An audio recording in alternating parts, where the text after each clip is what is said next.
आजको यस भिडियोमा चाहिँ हामी अनबक्सिङ गर्नेवाला छौँ Nokia 5.3 एन्ड यसको प्राइस चाहिँ रहेको छ 23,499 रुपिस, जुन चाहिँ एप्रोक्सिमेटली 24,000 भन्न सक्नुहुन्छ तपाईँहरूले। एन्ड तानतुन गरेर 23,000 सम्ममा दिइहाल्छ अफलाइन मार्केटमा तपाईँले किन्नुभयो भने।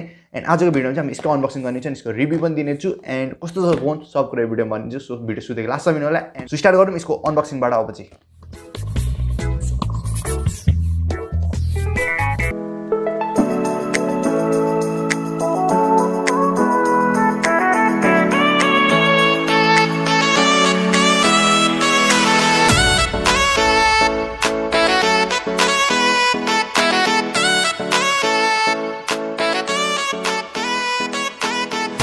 एन्ड यहाँनिर रहेछ मेन यसको कटिङ टुल्स एन्ड यसलाई काटौँ अब चाहिँ।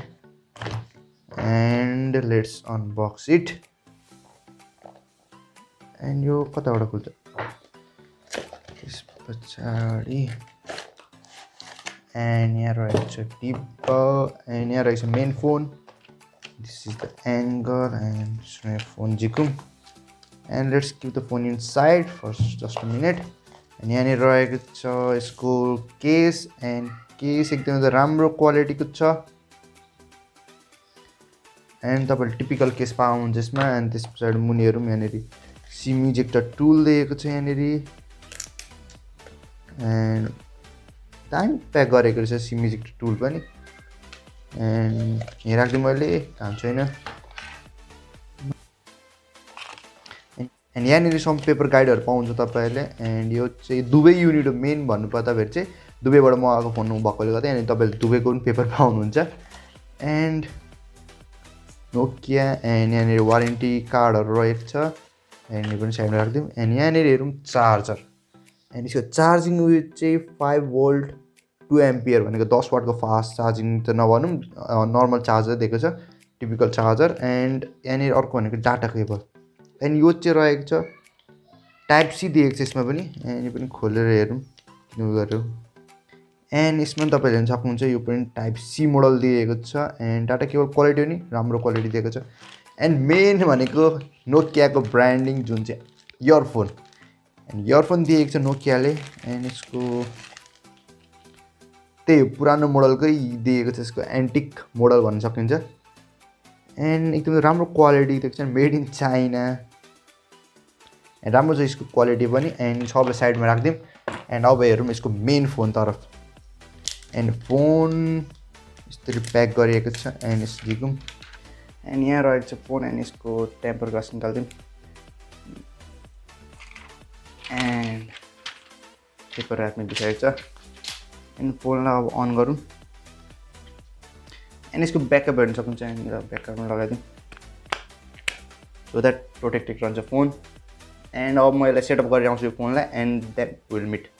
एन्ड यसको तपाईँले ब्याग तपाईँले प्लास्टिक ब्याग पाउन सक्नुहुन्छ, जुन चाहिँ ग्लसी साइन पनि होइन, म्याट फिनिसमा साथको आउँछ। एन्ड तपाईँले क्वाड क्यामेरा सेटअप पाउनुहुन्छ पछाडि, जुन 13+5+2+2 मेगापिक्सलको क्यामेरा छ भने फ्रन्टमा चाहिँ तपाईँले 8 मेगापिक्सलको फ्रन्ट क्यामेरा पाउनुहुन्छ।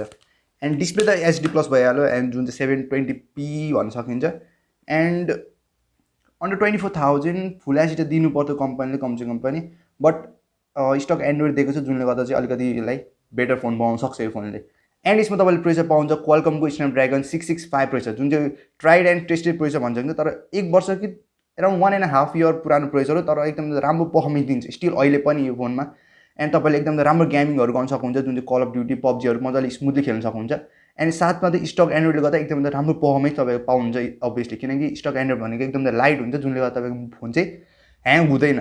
एन्ड तपाईँको प्रोसेसरको जति पर्फर्मेन्स छ सब तपाईँले युटिलाइज गर्न सक्नुहुन्छ तपाईँले गेम खेल्दाखेरि। सो त्यसमा चाहिँ एकदम राम्रो गरेको छ नोकियाले। एन्ड त्यसमा चाहिँ थम्स अप दिइहाल्छु नोकियालाई। एन्ड अब चाहिँ यसको क्यामेराको रिभ्यू कुरा गरौँ। एन्ड अब गएर बाहिर गएर सिधै फोटोहरू हेरौँ कस्तो खिच्दो रहेछ फोन। एक दुईवटा फोटोहरू खिचेर हेरौँ कस्तो निकाल्दो रहेछ फोनले। एन्ड सुरुमा चाहिँ प्राइमेरी लेन्सबाट ट्राई गरौँ। एन्ड प्राइमेरी लेन्सबाट पनि फोटो राम्रो निकालेको छ। And colour reproduction and overall डिटेलहरू सब कुरा राम्रो निकालेको छ, ब्यालेन्स निकालेको छ इमेज चाहिँ।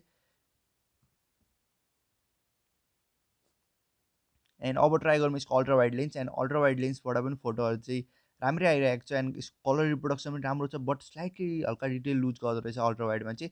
बट ओभरअल इमेज चाहिँ एकदम राम्रो छ अल्ट्रा वाइडबाट पनि। अब ट्राई गरौँ यसको म्याक्रो लेन्स। एन्ड म्याक्रो लेन्समा पनि तपाईँहरूले राम्रो डिटेल पाउन सक्नुहुन्छ, हेर्न सक्नुहुन्छ। एन्ड यहाँनिर कलर रिप्रोडक्सन पनि राम्रो छ, ओभरअल राम्रो छ फोटो चाहिँ। एन्ड अब यसको भिडियो क्वालिटी ट्राई गरौँ कस्तो निकाल्दैछ भिडियो। एन्ड यो भिडियो चाहिँ नोकियाबाट भइरहेछ नि, स्टेबलाइजेसन हेर्न सक्नुहुन्छ कतिको छ। And here is the cameraman, कतिको फोकस गर्दैछ हेरौँ। एन्ड राम्रै छ क्यामेरा क्वालिटी एन्ड यो अडियो पनि यसबाटै रेकर्ड भइरहेछ, सो अडियो रेकर्ड पनि तपाईँहरूले थाहा पाउन सक्नुहुन्छ कस्तो छ भनेर।